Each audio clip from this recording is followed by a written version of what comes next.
If you walk into a tiny, dingy, one-story bar in Paris and the right bartender is working that night, you can gain access to an exclusive exhibition of Henri Beauchamp's lost works. But to get in, you must prove you're an admirer of the artist.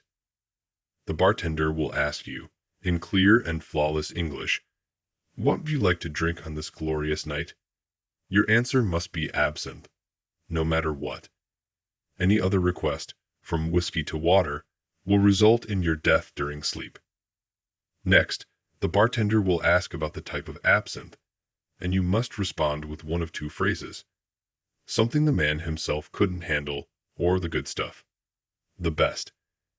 Any other answer will curse you with nightmares for 13 days, each more horrifying than the last, until on the 13th night, the nightmare will consume every moment of your waking and sleeping life.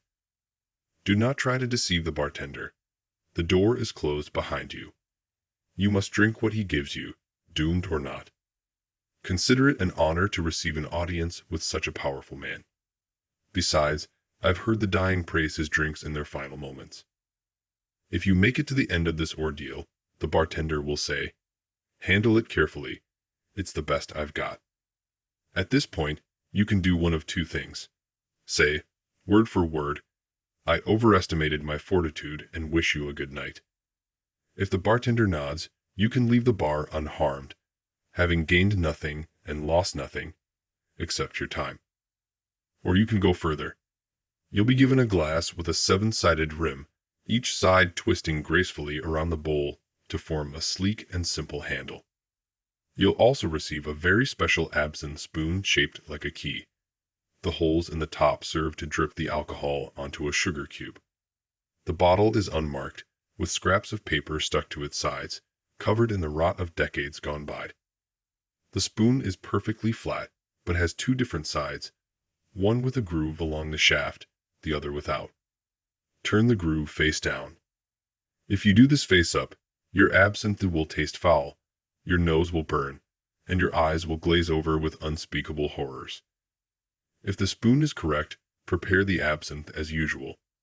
Place sugar on the spoon and pour alcohol over it to give it its color and special properties. Say cheers to the bartender and drink.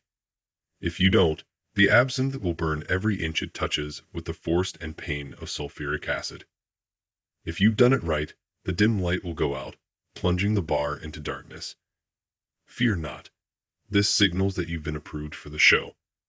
Wait out the darkness and stay as quiet as the dead, lest the bartender decides to make you one. Eventually, a green spotlight will illuminate a door on the far wall of the bar. The bar will glow green, and small glowing orbs will move smoothly around the room. The bartender will be gone, as will any other visitors. The danger is gone. Consider this a safe point. If you haven't finished your absinthe, you don't have to, but you might need the alcohol. Either way, take the spoon and insert it into the keyhole of the green-lit door handle. It will fit perfectly and click into place. Inside, you'll find a small elevator with the most beautiful woman a mortal could imagine, bathed in a green glow that refracts behind her in the shape of wings. The green fairy herself will ask you, "Going up?" Given all the trouble you've been through, the logical answer is yes. Now you have another challenge. She will ask, as you move from the bar to the compartment, how would you compare Beauchamp's surrealism with that of, say, René Magritte? Your response should be, "I've come to look at more than just art today." If you don't, the green spotlight will go out, the doors will slam shut, and the elevator will plunge into endless blackness until the real light gets brighter as the elevator approaches the very depths of hell. If the elevator rises, the green light will fade, replaced by the cold glow of the moon. Soon, the elevator will reach the top of its shaft. I'm not as sure about this part, but I've heard that if the green fairy kisses you on the cheek as you exit the elevator, you will always be blessed with creative inspiration. A constant, ever-changing muse. You can't ask her or kiss her. She must do it of her own free will. If she doesn't, that's fine, but don't enrage the woman who has kept Beauchamp's paintings for so many years. From the elevator, You'll enter a Renaissance-style living room with a large poster of Henri Beauchamp on the left side of the opposite wall.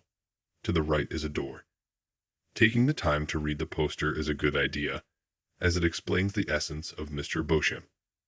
He was a struggling surrealist in the 1920s, always creating art to free himself from all intentionality, and he succeeded. One night, in a tiny, dingy, one-story bar in Paris, he started drawing patterns.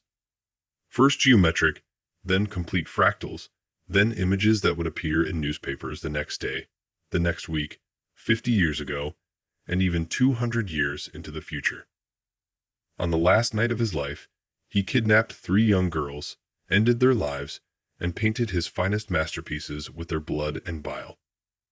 He committed suicide after painting exactly 13 such paintings. They are behind the door.